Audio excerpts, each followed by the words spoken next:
শীতকাল মানেই খেজুরের রসটা পেলে মন্দ হয় না, কি বলো? আর আমি প্রতি বছরই পেয়ে যাই খেজুরের রস।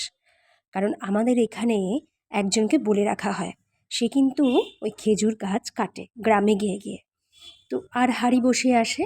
তো হাঁড়ি যখন এই জলটা লাল রঙটা আসে, তখন কিন্তু সে আমাদের দেয়, কারণ লাল খেজুরের রসের টেস্টটা হচ্ছে দারুণ। লাল ছাড়া টেস্ট হয় না। যেগুলো সাদা হয়, খেজুরের রসের রং যদি সাদা হয় তবে সেটা টেস্ট ভালো হয় না। তো আমরা তো দেওয়ার সাথে সাথে গ্লাসে করে একদম খেয়ে নিলাম, তিনজন মিলে যতটা খাওয়া যায়। তারপরে বাকিটা কি করব, জাল দিচ্ছি দেখো, গুড় বানাবো বলে।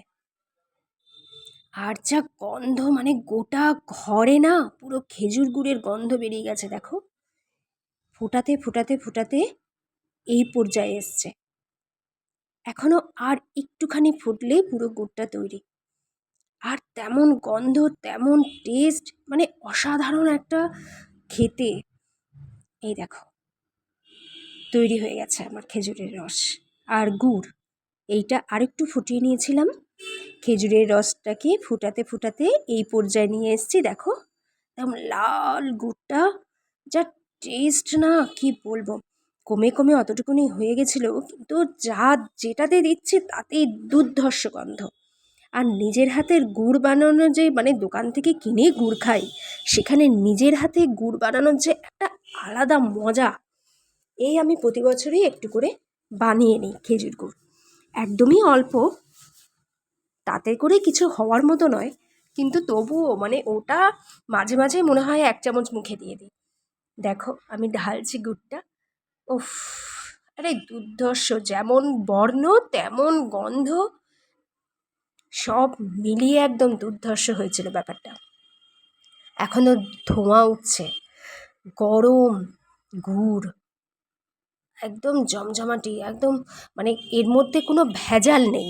এইটা হচ্ছে সব থেকে বড় কথা, যে এই গুড়টা একেবারে খাঁটি গুড়, তার মধ্যে কোনো ভেজাল নেই।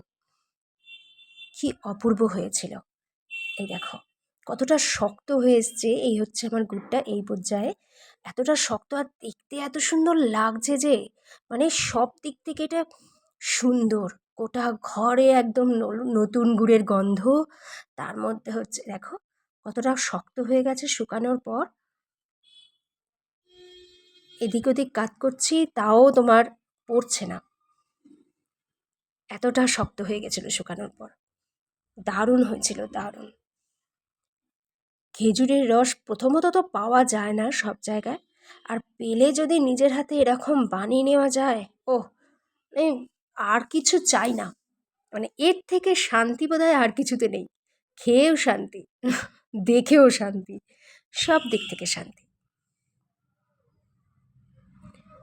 মাঝে মাঝেই তো আমার ছেলে এসে এসে 1 চামচ করে মুখে তুলছে, আর 1 চামচ করে করে মুখে। আমিও কম যায় না, আমার বর সুগার, কিন্তু গুড় খেতে কম যায় না। ঘরে বানানো গুড়। ভালো লাগলে লাইক, কমেন্ট, শেয়ার কিন্তু মাস্ট।